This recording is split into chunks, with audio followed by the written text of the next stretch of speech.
En el pasaje que leímos, en Lucas 2, el versículo 40 dice: «Y el niño crecía y se fortalecía y se llenaba de sabiduría, y la gracia de Dios era sobre él».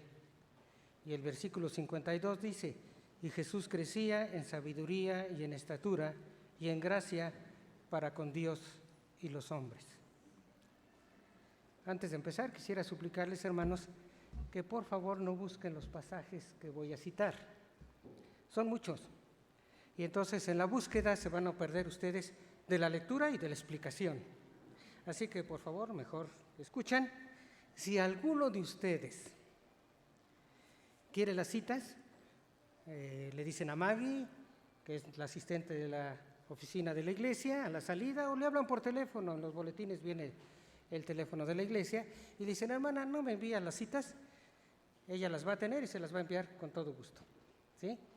Para que por favor no empiecen de un lado para otro, porque son muchas. De una vez se los digo, no le busquen, ¿sí? Bueno. Una pregunta, hermanos. ¿Han tratado de imaginarse alguna vez cómo era Jesús físicamente? Vamos a hacer un ejercicio. Cierren, por favor, todos sus ojos, pero todos, por favor, ciérrenlos. No quiero ver ninguno con los ojos abiertos, porque le digo a un ujier que vaya y les diga: cierren los ojos. Ahora, hermanos, ya con los ojos cerrados, no los abran hasta que yo se los diga. Imagínate a Jesús exponiendo el Sermón del Monte. ¿Cuáles serían las expresiones de su cara? ¿Y sus ademanes? Ahora imagínate a Jesús en las bodas de Caná, una fiesta, cuando manda llenar las tinajas de agua que convertiría más tarde en vino. ¿Cuál sería su postura corporal? ¿Cómo estaba parado?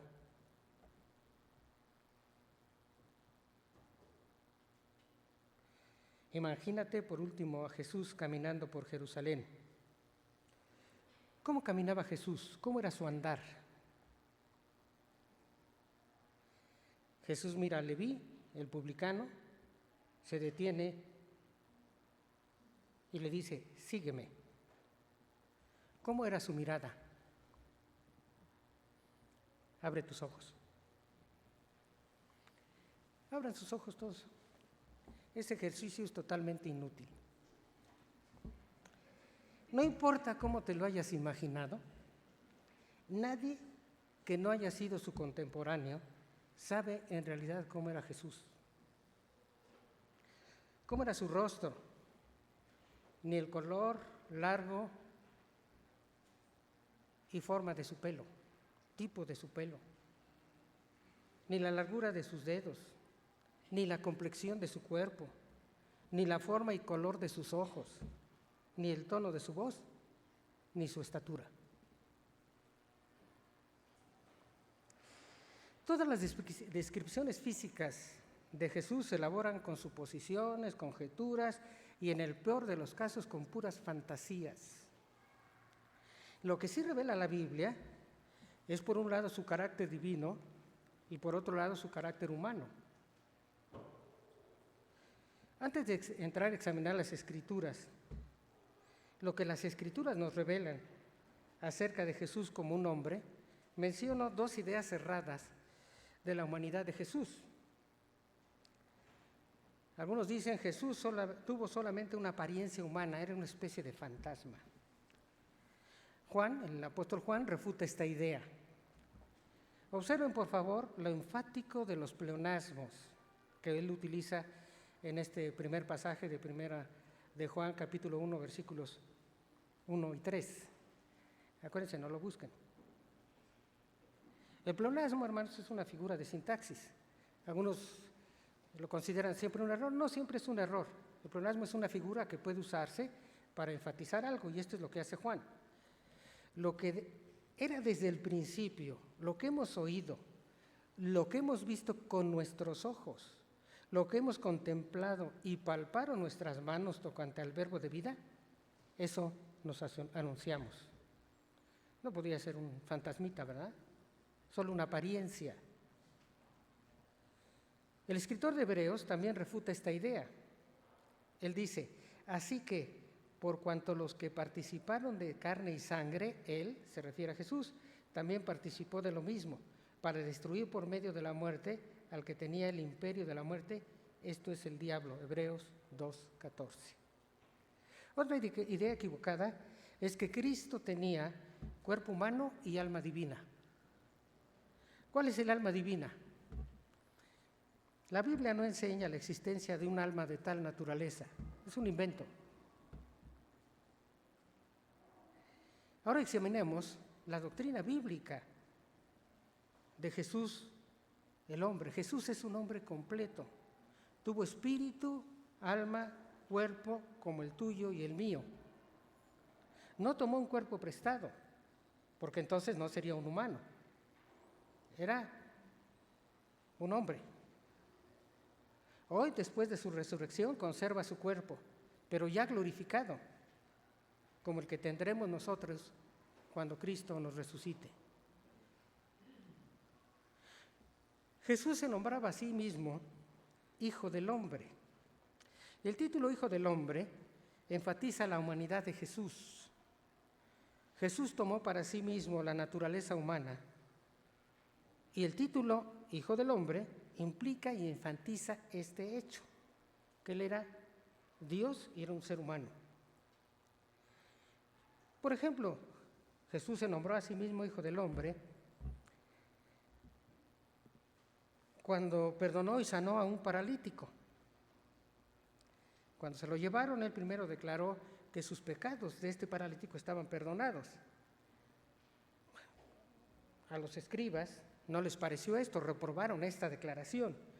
Entonces Jesús le dijo al paralítico, pues para que sepáis que el Hijo del Hombre tiene potestad en la tierra para perdonar pecados, dice entonces al paralítico, levántate, toma tu cama y vete a tu casa.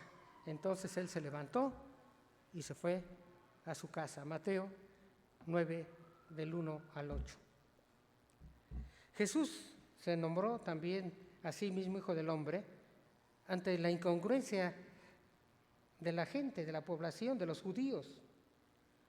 Juan el Bautista le envió a 2 mensajeros cuando Juan estaba en la cárcel a preguntarle a Jesús si él era el Mesías. Él responde y los mensajeros se van. Entonces Jesús denuncia la inconsistencia de la actitud del pueblo. Y entonces él les dice a Juan el Bautista, porque no comía lo habitual, no bebía vino, no socializaba, dijeron, demonio tiene.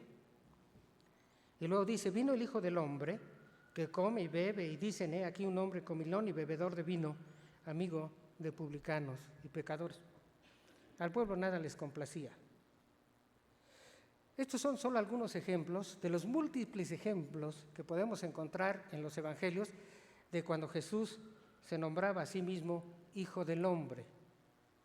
Isaías lo llamó varón de dolores cuando profetiza los sufrimientos del Mesías. Allá en el capítulo 53, versículo 3, dice, despreciado y desechado entre los hombres, varón de dolores. Pablo lo llama hombre. Él dijo, porque hay un solo Dios y un solo mediador entre Dios y los hombres, Jesucristo, hombre. Miren, ante el Padre no contamos con varios mediadores, como algunos dicen. Tenemos ni mediadoras, tenemos un solo mediador. Y dice Pablo, Jesucristo y Jesucristo el hombre. Los evangelios lo presentan a Jesús como un hombre. El versículo 39 de Lucas 2 dice que después de haber cumplido con todo lo prescrito en la ley del Señor, volvieron, es decir, José, María y el niño Jesús, volvieron a Galilea y se establecieron, ahí lo dice, en Nazaret. Jesús cumplió pues primero con la ley de Dios. Sus padres realizaron todos los actos que la ley establecía cuando un bebé nacía. Lo presentaron en el templo, lo circuncidaron, todo lo que tenían que hacer, presentaron las ofrendas que tenían que hacer y se regresaron a Nazaret. Jesús cumplió pues con todo lo prescrito por la ley. ¿Qué idioma hablaba? Hablaba arameo, que era el idioma de su pueblo. Se vestía, comía y vivía como y entre sus contemporáneos, exactamente como todos los demás vivió Jesús. Y Jesús se desarrolló como cualquier ser humano. El versículo 40 de Lucas 2 nos relata a grandes rasgos, nos resume la niñez de Jesús. Dice, y el niño crecía y se fortalecía y se llenaba de sabiduría y la gracia de Dios sobre él. Y el versículo 52 resume su adolescencia y su juventud. Dice, y Jesús crecía en sabiduría y en estatura y en gracia para con Dios y los hombres. Para este versículo 52, recuerden que habían ido al templo, se había quedado con los doctores de la ley, sus padres lo habían pensando que iban con otro familiar, se fueron, luego regresaron por él y lo encontraron. Y el pasaje termina diciendo que Jesús crecía en sabiduría y en estatura y en gracia para con Dios y los hombres. Ahora, noten la diferencia, hermanos, entre estos dos versículos. A veces nos parecen iguales, pero no, son muy diferentes. En el primero habla de un niño que crecía, adquiría fuerza, aprendía, y sobre él estaba la gracia de Dios. Y en el versículo 52 describe a un adolescente, para empezar tenía 12 años, que se incrementaban sus facultades mentales, intelectuales, en especial una que se desarrolla mucho, que alcanza un gran nivel en esa edad, es decir, la habilidad de abstracción. Los niños abstraen, pero poco, los niños son muy concretos. El adolescente ya es más abstracto, puede entender muchísimas más cosas, ¿no? Porque hay un desarrollo intelectual. Jesús así estaba, dice que crecía en sabiduría, pero también crecía en estatura, como todo adolescente, ¿verdad? Dice que crecía en estatura. ¿Qué tal ahora que regresamos de la pandemia? Los niños que dejamos de ver 3 años y que regresaron como adolescentes. Nos vemos hacia arriba, ¿no? Así era Jesús, como cualquier adolescente. Pero además de eso, dice, y en gracia con Dios y al socializar con los hombres. El adolescente socializa mucho. Con los muchachos de su edad normalmente, ¿verdad? No con los mayores, pero con los muchachos de su edad. Es cuando más se incrementa su capacidad de socializar durante la adolescencia. Ese era Jesús y así se nos describe en el versículo 52. Jesús reaccionó emotivamente como nosotros. Se entristeció cuando experimentaba la cercanía de su muerte, cuando él se daba cuenta que se separaría de sus seres amados y de lo que amaba, porque él amaba la vida como nosotros, hermanos. ¿Sí? A él no le gustaba eso de que se iba a morir. Se entristeció por eso. Unos momentos antes de ser entregado a sus enemigos para que lo juzgaran y lo crucificaran, Jesús les dijo a sus discípulos, mi alma está muy triste, hasta la muerte. Y les dijo, quedaos aquí y velad. Estaban en el Getsemaní. Jesús lloró.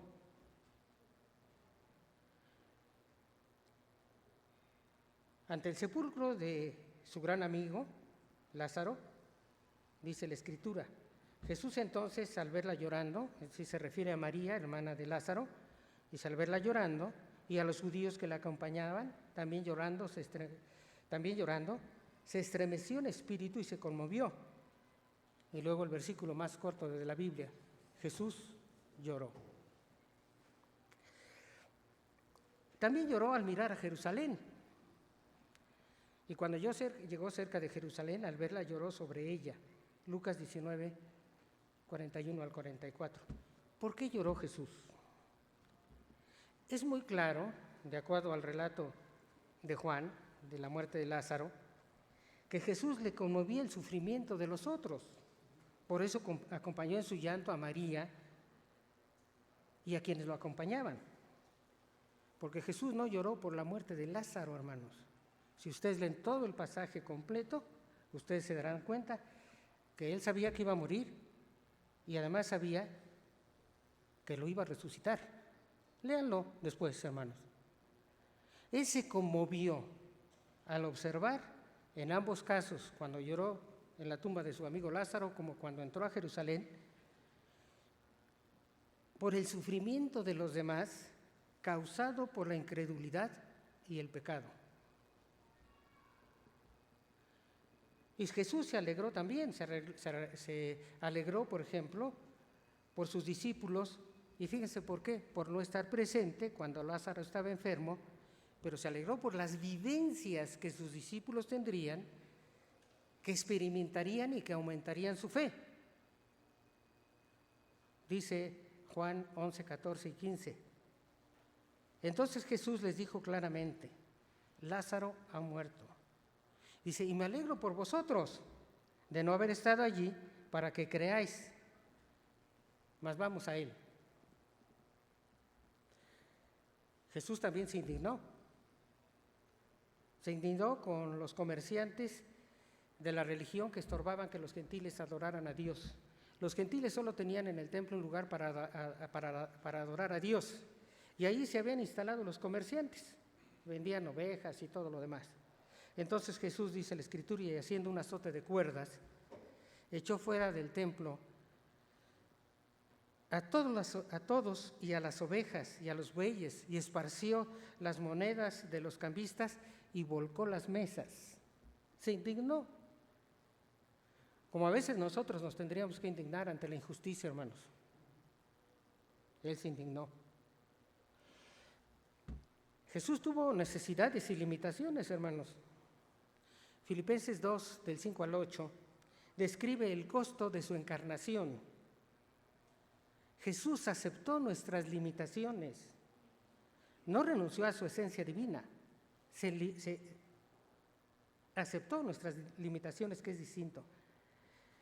Él aceptó agregar a su esencia divina, a su naturaleza divina, la naturaleza humana. Hacerse humano como nosotros, hermanos.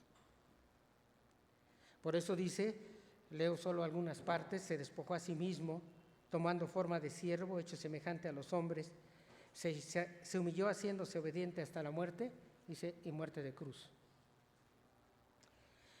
La palabra griega, traducida forma, aparece en los versículos 6 y 7, cuando lean este pasaje, no significa apariencia o aspecto, sino lo intrínseco, lo que está dentro, lo esencial de algo o de alguien.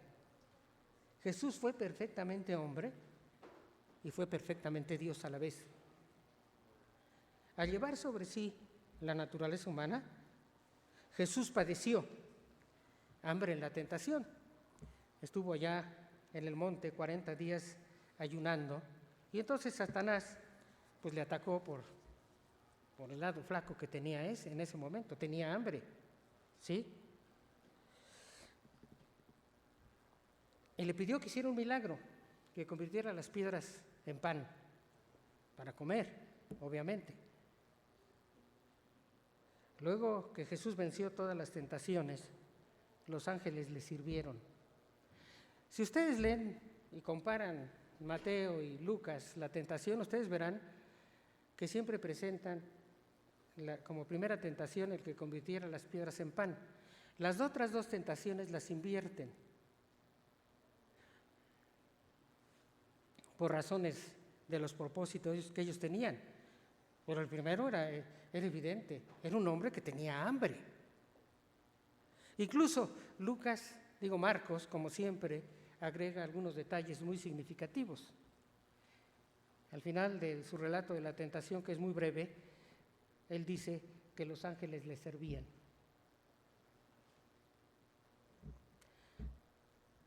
Pero eso después que venció toda la tentación.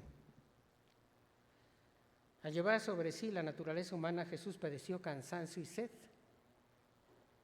Le pidió agua a la samaritana porque tenía sed. Juan capítulo 4, versículos 5 al 8, dicen: vino pues a una ciudad de Samaria llamada Sicar, Estaba allí el pozo de Jacob. Entonces Jesús, cansado del camino, se sentó. Vino una mujer de Samaria a sacar agua y Jesús les dijo: dame de beber. Le pidió agua pues porque tenía sed.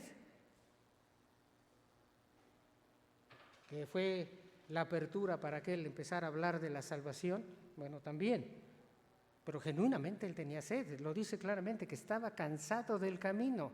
Eran las 6 de la tarde, habían caminado muchas horas, pero también tuvo cansancio y sueño. Después de un día de intensa enseñanza a las multitudes y a los discípulos, al llegar la noche decide que atravesaran el mar de Galilea, que se fueran en una barca. Y me pregunto yo, ¿qué tan cansado estaría que se durmió y no lo despertó una tormenta tan violenta que causó el pánico entre pescadores experimentados como era Pedro, su hermano, Juan y su hermano?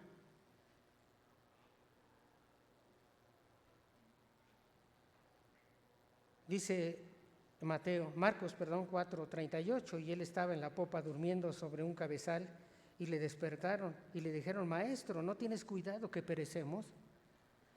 Dicen los expertos en griego que el versículo dice que estamos pereciendo. Ellos ya se sentían muertos, los pescadores experimentados, y Jesús, como decía un amigo nuestro, dormía como un bendito, en medio de la tormenta, cansado.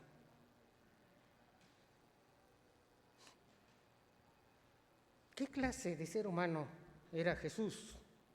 Jesús era el varón ideal. Para empezar, su nombre lo revela. Recibió su nombre por mandato divino. Muchos de ustedes se saben Mateo 1:21, y llamará su nombre Jesús porque él salvará al pueblo de sus pecados. Jesús era un nombre común. Nombre, no hombre, nombre, con N, nombre común. No era un nombre nuevo, Otros judíos lo llevaban. Otros judíos se llamaban Jesús, no solo él.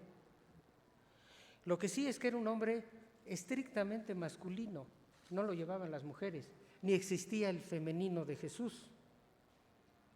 No había esa variante. Ahora, existe una relación entre su nombre y su obra. Esta relación entre nombre y obra es estrechísima e indisoluble. Consistía, primero, en servir y salvar. Dice Mateo 20:28, como el Hijo del Hombre no vino para ser servido, sino para servir y dar su vida en rescate por muchos. Y Lucas 19:10 dice, porque el Hijo del Hombre vino a buscar y a salvar lo que se había perdido.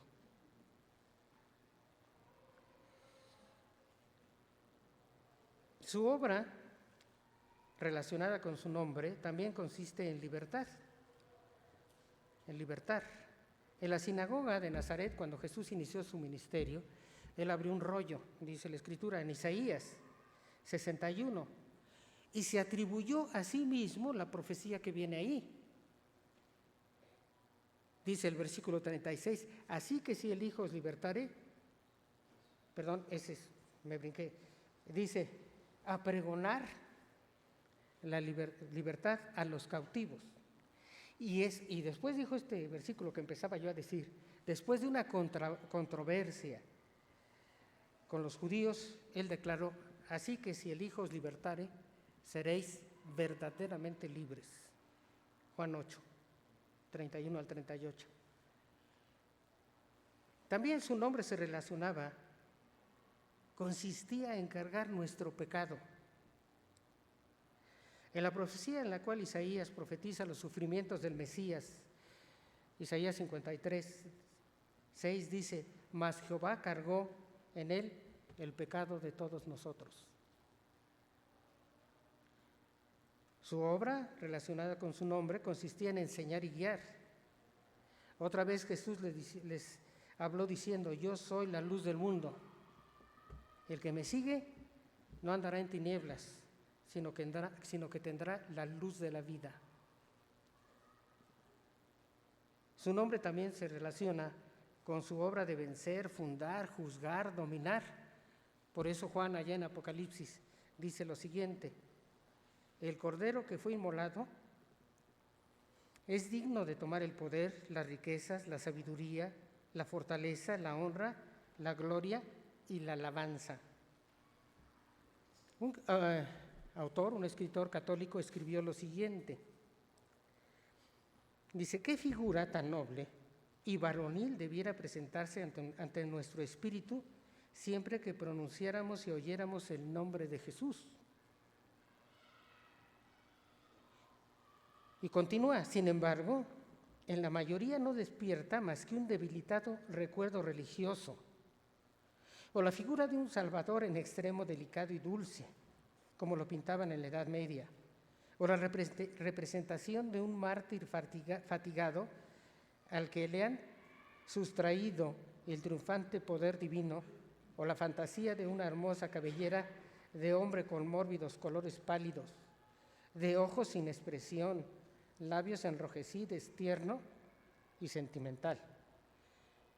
Dice: no los firmes y bien pronunciados rasgos varoniles de Jesús. Jesús era el varón ideal. Su vida lo revela, era emprendedor, enteramente sano. Atravesó Palestina.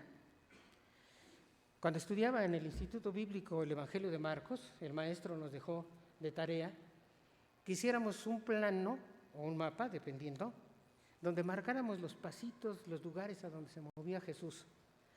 Cuando reviso yo, porque todavía lo tengo todo amarillito, ¿verdad?, los apuntes, porque ya tiene algunas décadas de esto.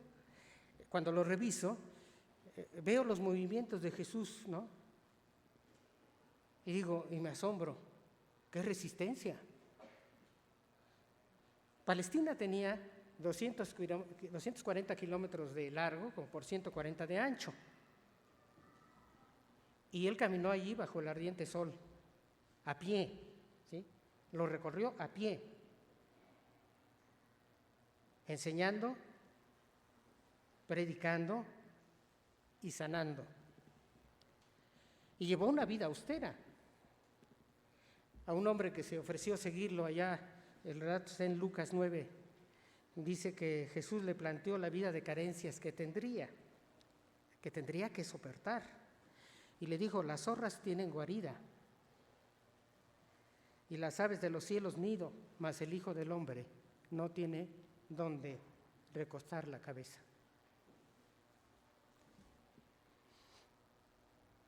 Jesús trabajó arduamente. Mateo 14, 13 al 22 nos narra cómo Jesús deseaba estar a solas al enterarse de la muerte de Juan el Bautista, pero la multitud no lo dejó, lo siguió, ¿sí? Y él tuvo compasión de estas multitudes y estuvo todo el día sanando y enseñando. Al atardecer realizó el milagro de dar de comer con 5 panes y 2 peces a 5,000 personas. Y luego, fíjense bien, se esperó a que recogieran todo lo que había quedado, lo que sobró. Y luego les dijo a sus discípulos: váyanse. Y él se quedó a despedir a las multitudes. Y luego se fue a descansar. No, se fue a orar.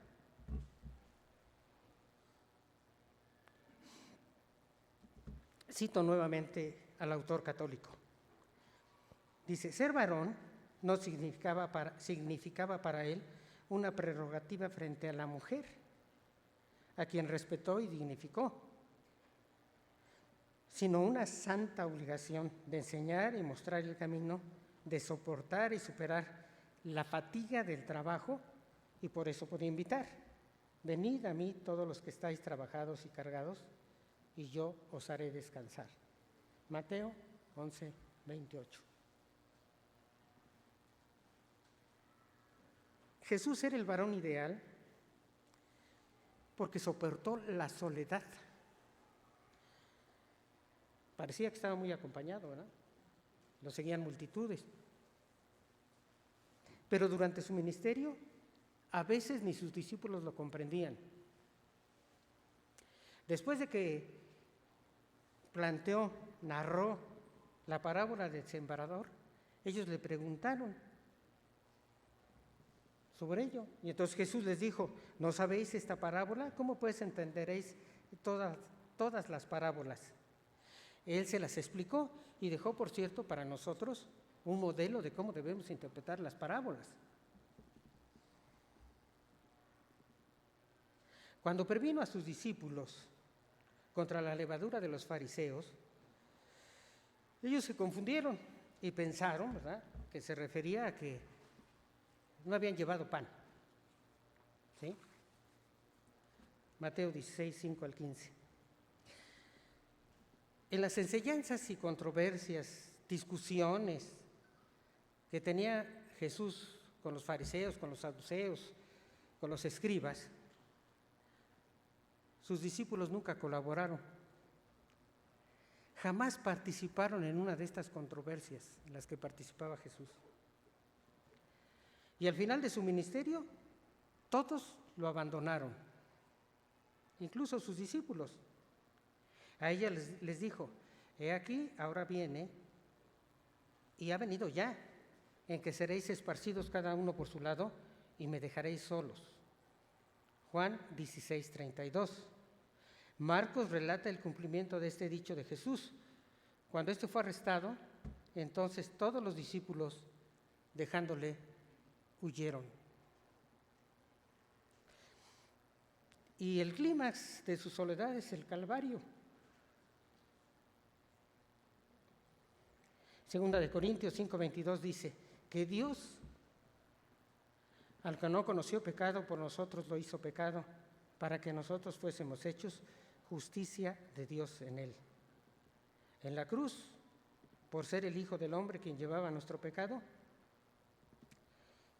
el Padre se separó de él. La cruz, pues, constituyó el clímax de su soledad. Dice Mateo 27, 45 al 50. Y desde la hora sexta hubo tinieblas sobre toda la tierra hasta la hora novena. Cerca de la hora novena, Jesús clamó a gran voz diciendo: Elí, Elí, lama sabactani. Esto es: Dios mío, ¿por qué me has desamparado? Mas Jesús, habiendo otra vez clamado a gran voz, entregó el Espíritu. Pero Jesucristo resucitó victorioso. Y hoy se halla a la diestra del Padre. A este extraordinario varón se refiere el autor de la carta a los Hebreos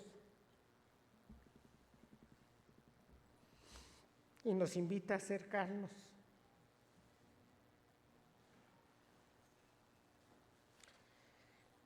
en busca de gracia y misericordia. Nos ponemos de pie.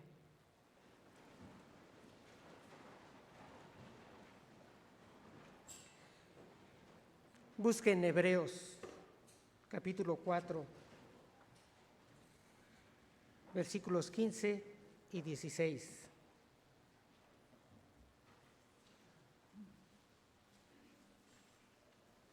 Hebreos, capítulo 4, versículos 15 y 16.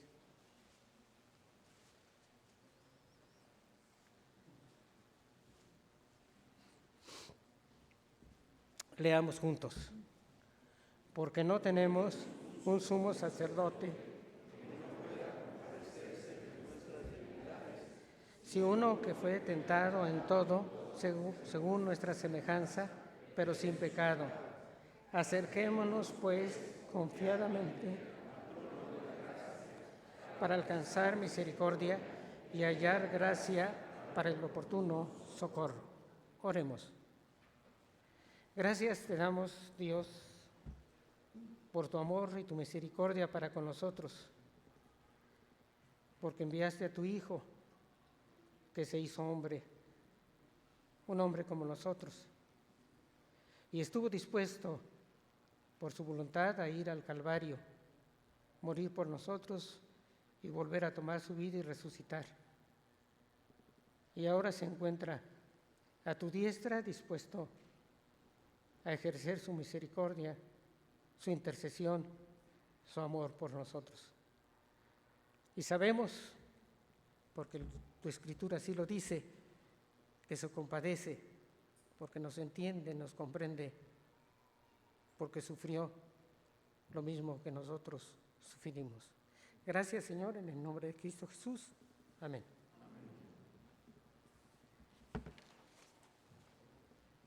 El amor de mi Señor, grande y dulce es más